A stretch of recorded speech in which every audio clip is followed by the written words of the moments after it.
Nós damos as boas-vindas a todos que estão nos visitando nessa noite. A nossa oração é de que Deus esteja abençoando a cada um e que você seja abençoado também agora, na medida em que lemos a palavra de Deus e fazemos a exposição dela. Por isso eu convido a todos também que abram suas Bíblias, na carta aos Hebreus, capítulo 4. Carta aos Hebreus, capítulo 4. Eu vou ler os versos 14, 15 e 16. Hebreus, capítulo 4, de 14 a 16.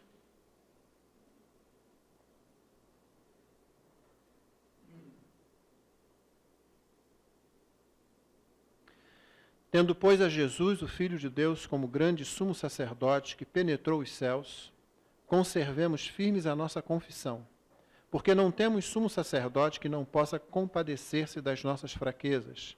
Antes, foi ele tentado em todas as coisas, à nossa semelhança, mas sem pecado.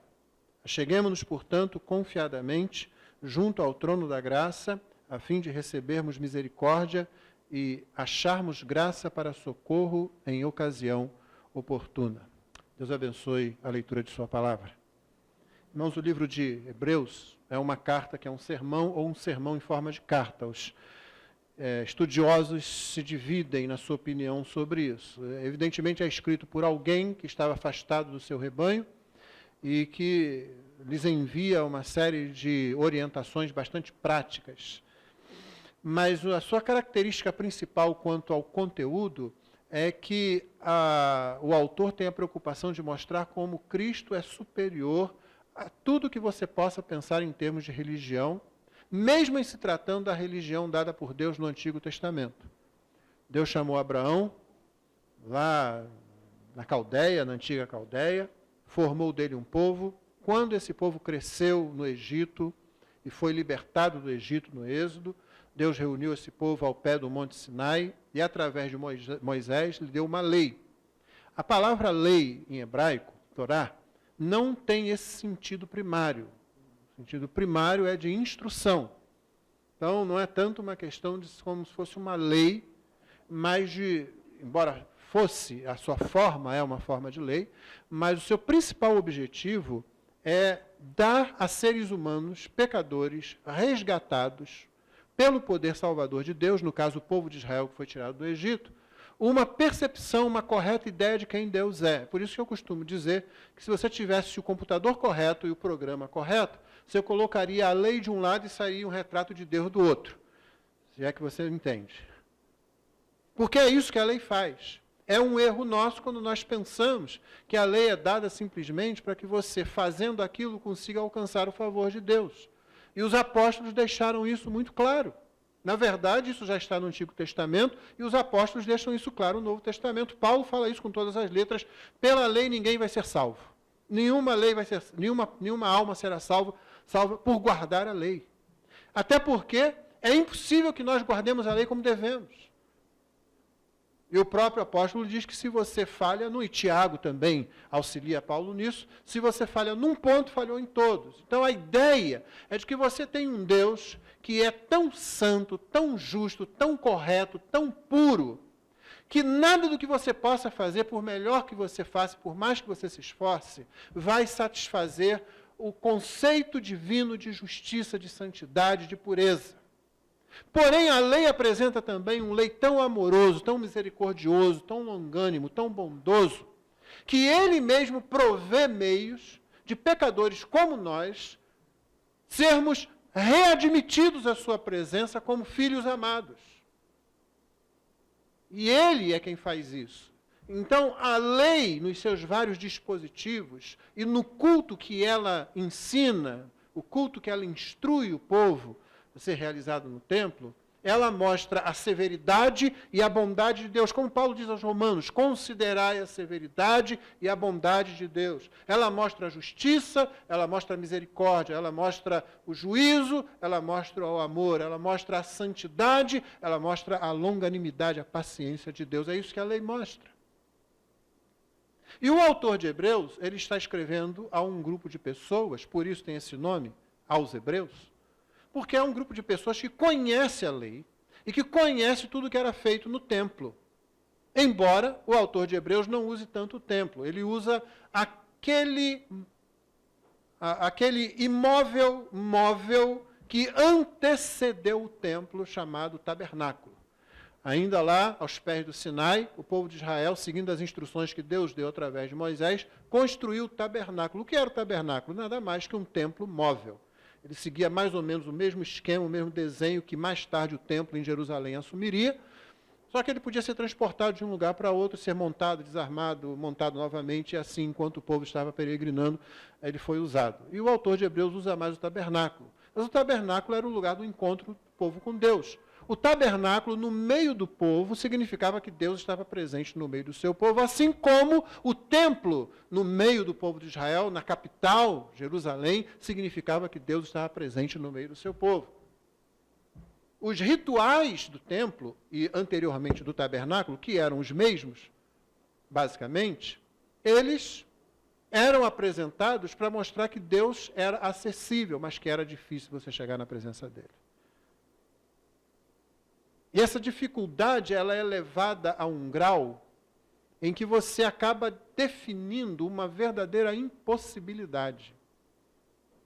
Porque ninguém consegue fazer exatamente aquilo que deveria ser feito nos rituais. Basta a gente lembrar o chamado dia do perdão. O que acontecia nesse dia?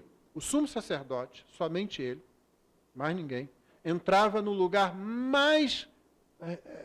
de maior recesso do templo, mais interior, chamado Santo dos Santos, lugar que ficava fechado, ninguém entrava lá.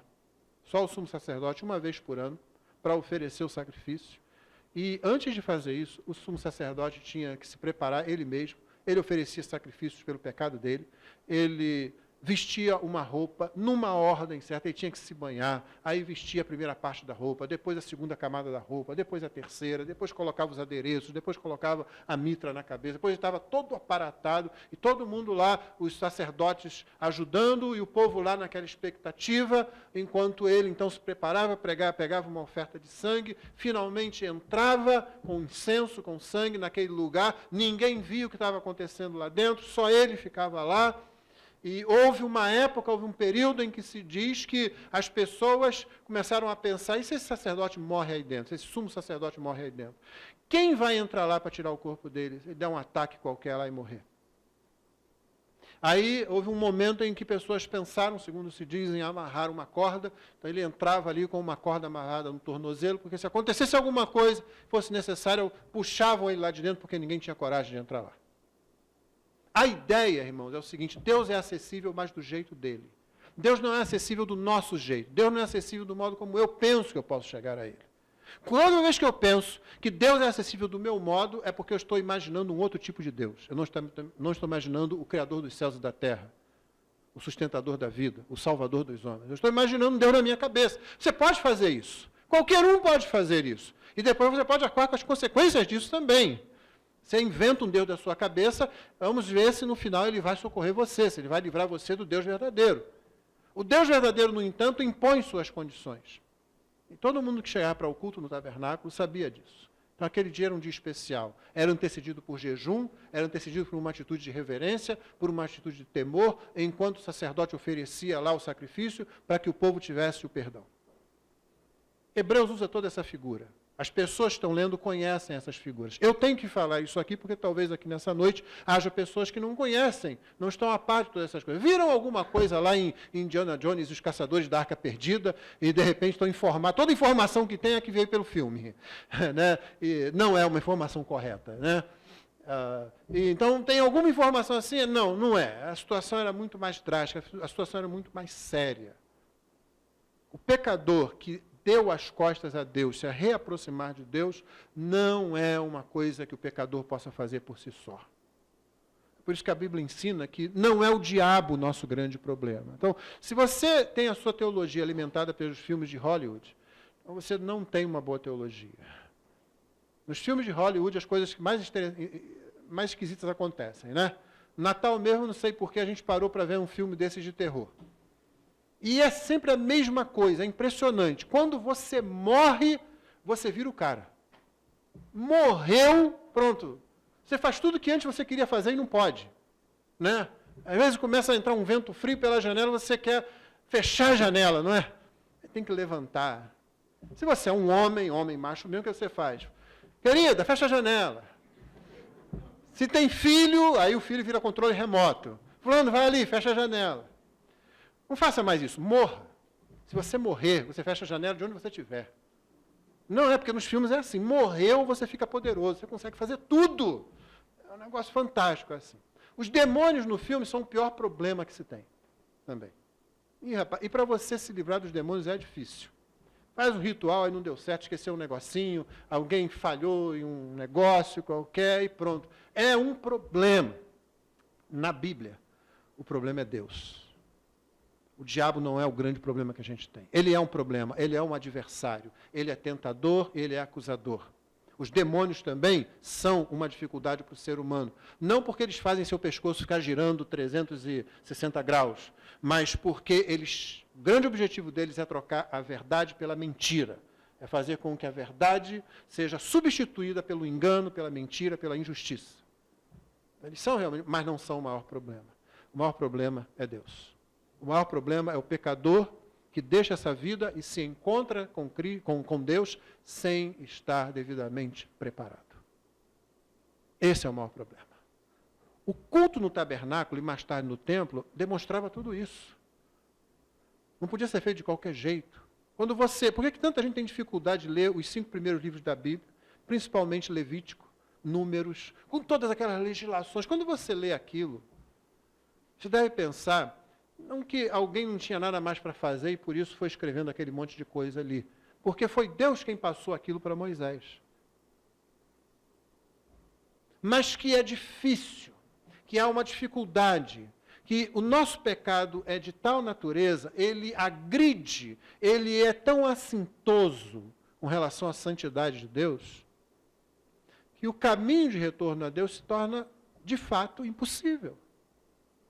Então, quando o autor de Hebreus escreve a carta dele, está mostrando o seguinte, olha, o sangue de touros, de bodes, de cordeiros, as ofertas de grãos que eram trazidas, as ofertas de bebida que eram oferecidas, os incensos que eram queimados, eles eram uma figura da obra perfeita que o sumo sacerdote perfeito iria realizar. É para isso que eles serviam. Eles também serviam pelo seguinte, quem fazia aquilo confiando, não naquilo que estava fazendo, mas na palavra que foi dada por Deus, dizendo, faça isso. Quem cria, quem colocava sua fé na palavra de Deus, era salva. Não porque fizesse aquelas coisas, mas porque fazia o que Deus estava ordenando. Da mesma forma como hoje é salvo aquele que faz o que Deus está ordenando, quando Deus diz, creia no meu Filho Jesus Cristo. A pessoa que naquela época ia ao tabernáculo e levava as coisas, as ofertas, e assim fazia conforme a lei mandava, ela não depositava sua confiança naquela oferta, ela depositava confiança na palavra de Deus. E os pecados dela não foram perdoados porque aquele animal foi morto, porque aquela oferta de grãos foi oferecida, porque aquela libação, aquela bebida foi oferecida ao sacerdote, ao sumo sacerdote. Ela não foi salva por isso, não foi isso que tirou o pecado. O que tirou o pecado dela foi a morte de Cristo no Calvário, como acontece com todo mundo. E Hebreus ensina isso também. O autor diz claramente, o sangue de bodes e de touros não pode tirar o pecado, o único que tira o pecado é a morte de Cristo Jesus na cruz do Calvário. Mas o processo é o mesmo, é fé. Você crê, Deus diz assim, você traga o cordeiro, sacrifica o cordeiro, você vai lá e faz isso. Alguém chega para você e pergunta assim, se você fosse um israelita daquele tempo, como que você acha que o sangue desse cordeiro derramado aí nesse móvel e depois queimado, como é que isso tira o pecado de dentro de você? Como é que isso pode... Você vai dizer assim, eu não tenho a menor ideia de como isso acontece. Eu não sei como isso funciona, como é a mecânica da coisa. O que eu sei é que ele ordenou que se fizesse assim, então eu obedeço e confio nele. Da mesma forma como hoje a gente apresenta o Evangelho, diz, confie em Cristo que morreu na cruz. E você vai me perguntar, mas como é que funciona aquilo? Eu posso dar muitas explicações até. Eu posso dizer que Cristo assumiu a minha culpa. Eu posso dizer que se eu assumisse a minha culpa não ia funcionar porque eu sou imperfeito e a justiça perfeita de Deus não ia aceitar isso. Cristo, que é perfeito, assumiu a culpa que não era dele, era minha. Eu posso dizer que Deus estabeleceu Cristo como sendo Salvador, portanto eu devo ir a Ele. Eu posso dizer várias coisas, mas o que eu posso dizer com toda certeza é que Ele disse: quem crê no Filho tem a vida. Posto tudo isso, quando chegamos ao texto, basta dizer agora, irmãos, qual é o objetivo desses 3 versículos aqui, já que eu não vou fazer uma exposição de toda a carta aos Hebreus. O objetivo é o que está no último verso, obviamente, o verso 16, o verso que nós lemos no final. Né? Acheguemos-nos, portanto, confiadamente. Né? A ideia é o seguinte: você se achega diante do trono da graça, não como aquele sujeito que não tem intimidade, mas como que tem. Quando a gente joga futebol aqui no Brasil, né? O sujeito é perna de pau, não joga bem, o que se diz dele? A gente fala que ele trata a bola como senhora. Isso aí chama a bola de senhora. Não é? Não tem intimidade nenhuma com ela. Não é?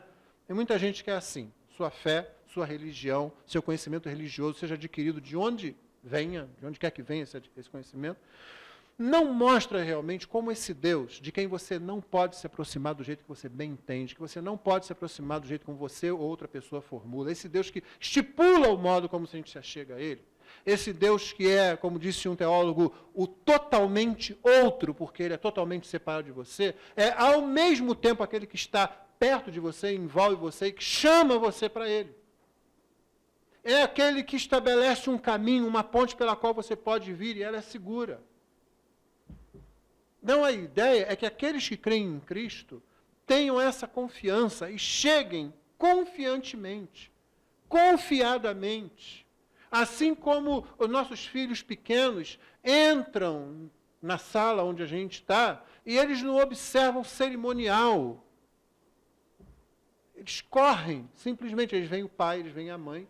E se você fosse o imperador de um império, o rei de um reino, obviamente, o seu filhinho de 3 anos, de 4 anos, que já consegue dar aquela corridinha, ele entra num lugar e vê você, que é o rei, vê você, que é a rainha, ele simplesmente corre na sua direção. Se ninguém impedir, esse é o modo natural dele agir. Ele não quer saber se estão dignatários de outros países, ele não quer saber se é uma conferência muito importante, ele não quer saber se é um ritual extremamente grave que está acontecendo. Ele vê o pai, ele vê a mãe, ele corre, sobe no colo do pai, que é rei, que está no trono, da mãe, que é rainha, que está no trono, e sobe simplesmente, fica lá, muito à vontade.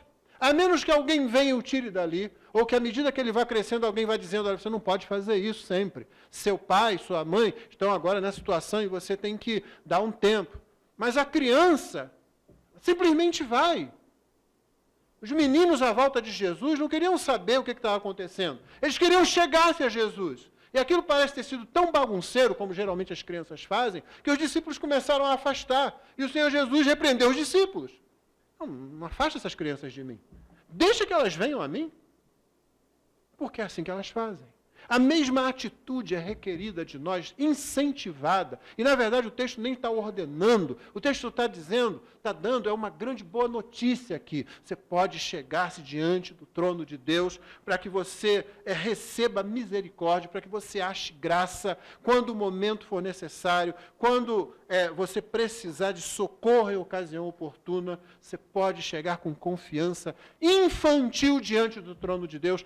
Esse é o objetivo desse trecho aqui do texto. Nos capítulos seguintes, o autor vai desenvolver o sumo sacerdócio de Cristo. Ele vai falar como o sacerdócio de Cristo é superior ao sacerdócio levítico, a toda aquela ordem de coisas que aconteciam no tabernáculo, aos sumos sacerdotes todos, porque todos os sumos sacerdotes viviam um tempo, depois eles morriam porque eram humanos, eles tinham que oferecer sacrifícios por eles mesmos, pelos pecados deles mesmos. Cristo não tem nada disso. Uma vez ele resolveu o problema na cruz. O altar foi a cruz, o sacrifício foi ele foi o sumo sacerdote, ele resolveu isso. E depois disso ele entra na presença de Deus como sumo sacerdote e está na presença de Deus a nosso favor. Quando você, meu irmão, peca, quando o seu pecado vem à mente, quando o diabo traz as acusações, quando a sua consciência aponta o pecado, e é bom quando isso acontece, pior é quando a sua consciência não faz mais isso, mas quando a consciência aponta o pecado e você se vê nu diante de Deus, com todo o seu pecado à mostra,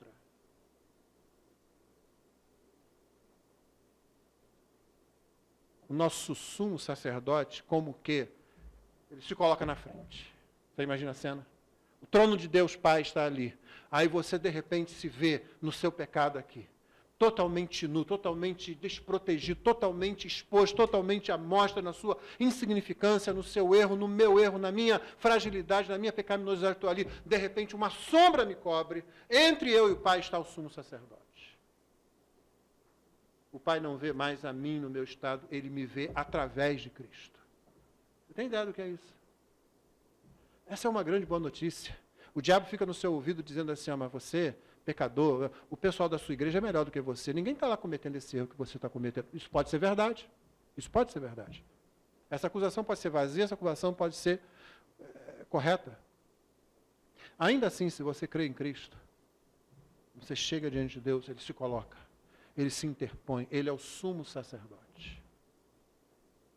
O sumo sacerdote é sempre um mediador. Cristo é o nosso mediador. Você sempre se apresenta diante de Deus como se fosse Cristo. Ele olha para você, ele vê Cristo. Ele vê a justiça de Cristo, ele vê a bondade de Cristo, ele vê a perfeição de Cristo. É por isso que o crente, sabedor dessas coisas, ele tem interesse em se apresentar diante de Deus o melhor possível. Ele sabe que ele não consegue fazer isso. Ele sabe que ele é imperfeito. Nós sabemos que os nossos cantos aqui, há pouco, oferecidos em culto a Deus, são imperfeitos. A pregação da palavra é imperfeita. As nossas orações são imperfeitas. Por que Deus para ouvir? Por que Deus abençoa a pregação da palavra? Por que Deus ouve e atende às orações? Porque todas essas coisas são revestidas da justiça de Cristo, da perfeição de Cristo, da beleza de Cristo, da majestade de Cristo. É assim que Deus nos vê. E o crente, constrangido por isso, o que é que ele faz? Ele cada vez mais abandona o pecado. Ele diz, não vou fazer mais isso. Alguns demoram um pouco para finalmente acordar, finalmente perceber como eles estão sendo ingratos, finalmente perceber como eles estão sendo impuros com aquele que é puro, com aqueles que ainda assim se coloca na frente dele para cobri-lo com a sua justiça, para cobri-lo com a sua bondade, para cobri-lo com a sua majestade. Aí, à medida que o crente vai crescendo, então ele vai abandonando essas coisas.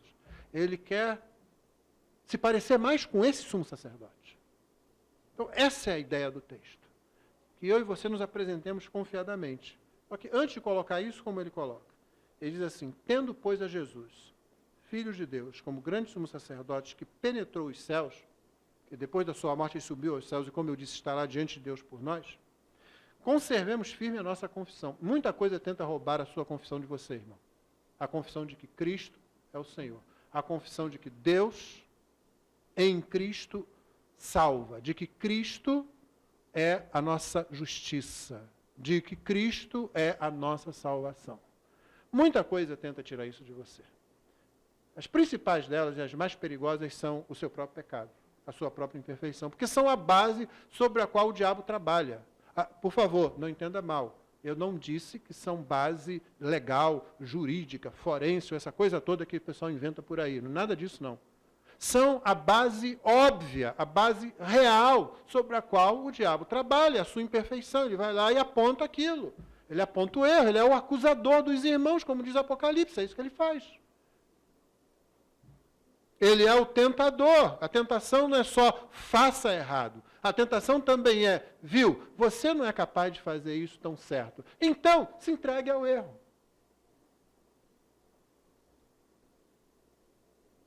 Então, o seu pecado é a base principal para essas coisas. Para o seu afastamento, para a sua caminhada, para roubar a sua convicção, a sua confissão. Por isso o autor diz, você tem um grande sumo sacerdote, em nada parecido com os sumos sacerdotes do tabernáculo do templo, superior a todos eles, perfeito, completo. Então, mantenha firme a sua confissão. Ele diz, conservemos firmes a nossa confissão.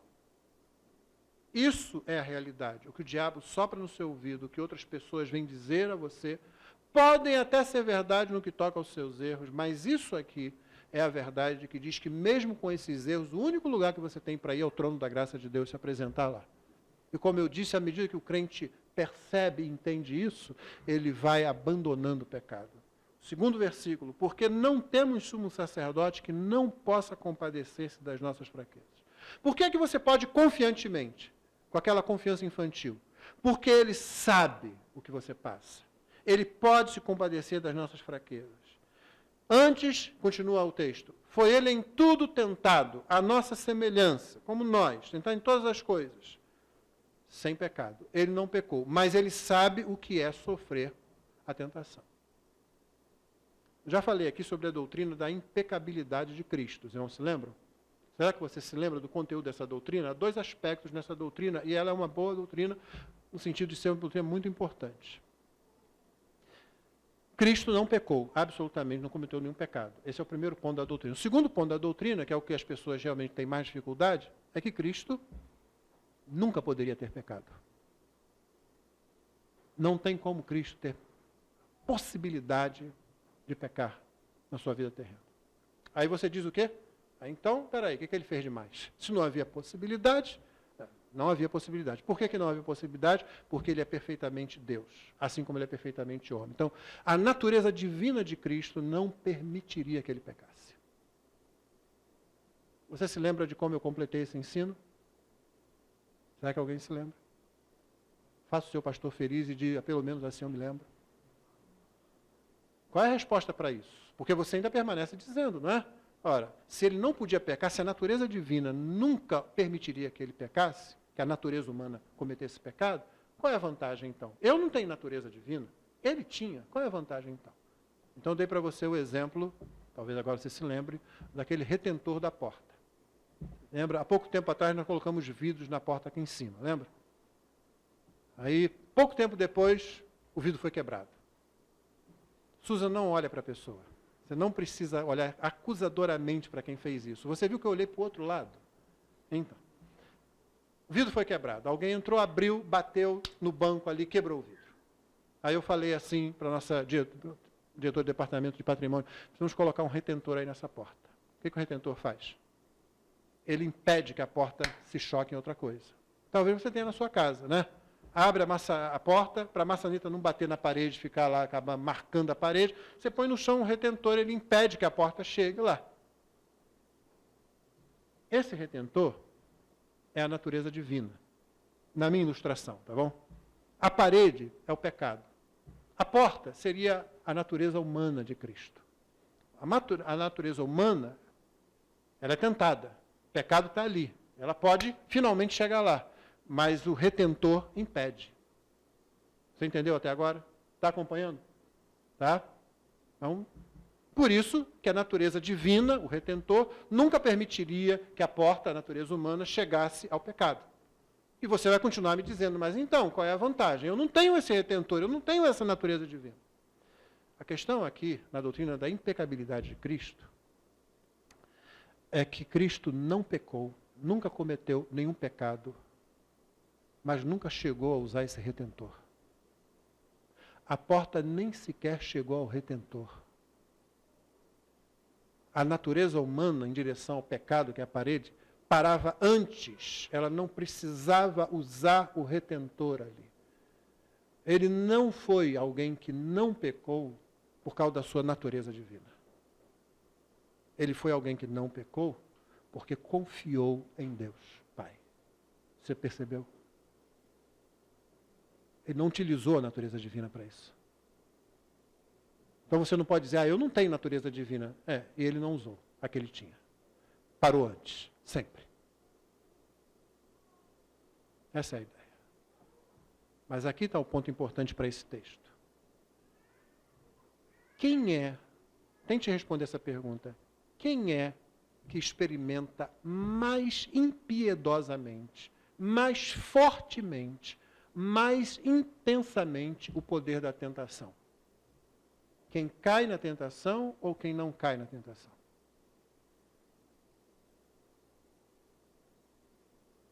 A pergunta não é pegadinha, é um raciocínio lógico. Quem é aquele que sofre a maior pressão, toda a pressão, na verdade, da tentação? É aquele que cai nela ou aquele que não cai? O que não cai. O que cai, ele cedeu. Pronto, não aguento mais. Pronto, ele faz. O que não cai é o que cede. Está ali a pressão, e ela vai aumentando, e ele continua resistindo. Ele é que experimenta, Cristo sabe exatamente o que é isso. Então, quando você é convidado, na verdade, quando a boa notícia chega aos ouvidos, olha, venha confiadamente ao trono da graça, o que está se colocando como base é o seguinte, olha, ele foi tentado em todas as coisas, a nossa semelhante, nós temos um sumo sacerdote que pode se compadecer de nós, porque ele sabe o que é isso.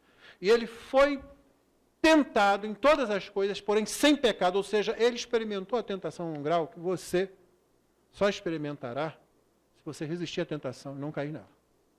O problema é que ele sofreu pressões e tentações que talvez nós não tenhamos sofrido ainda. Ele é plenamente capacitado para compreender o que eu e você passamos. Seja o que for, ele sabe. Porque ele resistiu a todas as pressões, a todas as tentações e continuou sem pecado e sem utilizar-se da natureza divina. Então você tem realmente um grande sumo sacerdote. Você pode confiadamente chegar diante dele. Agora, o negócio aqui, para eu encerrar, é o seguinte, o que é melhor? Qual é a grande notícia mesmo? O que é aquilo que deve mais nos deixar assim, espantados? É que ele seja um grande sumo sacerdote que pode se compadecer de nós realmente, que entende o que você sofre e que por isso pode realmente nos auxiliar, pode realmente nos ajudar. Isso em si já é uma grande notícia, isso aí já é uma coisa. Gente, nós temos alguém que é realmente capaz. Não é um sacerdote humano. É por isso que os crentes, os evangélicos, os protestantes, não têm sacerdote. O pastor não é sacerdote. Você não precisa vir a mim para ir a Deus. Você tem que ir a Cristo. Cristo sim. Mas eu acho que a notícia mais arrebatadora é a outra. É a de que você pode ir a Ele. É de que esse sumo sacerdote magnífico, supremo, perfeito, é acessível. Você pode ir a Ele. O autor de Hebreus completa isso no capítulo 10, quando ele diz que o Senhor Jesus, através da sua morte, nos abriu um caminho novo e vivo para dentro do véu, para dentro do santo dos santos, por assim dizer. Essa é a grande notícia, irmãos, é que você pode ir a Ele.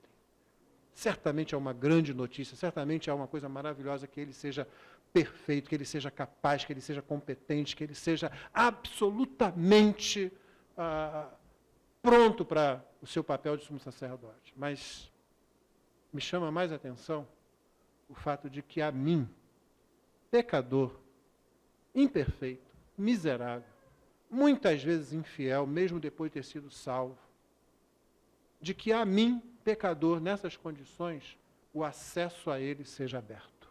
Eu posso ir a Ele. Ele continua dizendo, vem, deixa isso para ir. Deixa essas coisas que você parecem ser tão importantes, parecem tão necessárias, parecem ser tão compensadoras. Deixa isso, venha para a minha presença. Acho que essa é a grande notícia. Não foi mais ou menos isso, num sentido talvez inverso, que os anjos anunciaram quando Jesus nasceu em Belém e eles apareceram aos pastores? Não temais, eis que vos trago novas de grande alegria, porque eis que vos nasceu hoje na cidade de Davi o Salvador, que é Cristo o Senhor. Aí o anjo indicou como eles poderiam encontrar o menino, e logo apareceu uma multidão de anjos cantando glória a Deus nas maiores alturas, paz na terra aos homens a quem Ele quer bem. Caminho aberto, caminho livre, acesso, venham. Não é interessante que o Apocalipse, e ontem eu terminei a leitura junto com alguns bravos perseverantes, aí conseguiram fazer a leitura da Bíblia em 90 dias, né? E no finalzinho do Apocalipse está lá o convite, vem. O Espírito diz, vem. A noiva, a igreja, diz, vem. E quem ouvir, venha. Beba de graça da água da vida. É o convite, venha, é o acesso. Meu irmão, se você já é crente, venha ao trono de graça, a fim de que você encontre graça, misericórdia, socorro em ocasião oportuna e continue vindo sempre. Não deixe de vir ao trono de graça. Se você não é crente, se você ainda não confessou a sua fé em Jesus Cristo, venha a Cristo. Coloque sua confiança nele.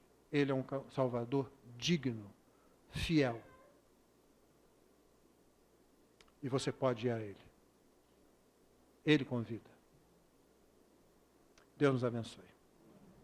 Vamos orar e vamos encerrar o culto cantando ao Senhor. Pedir aos irmãos que já estejam aqui. Vamos louvar o nosso Deus. Pai querido, muito obrigado pela Tua palavra. Abençoa-nos a todos quantos estão aqui.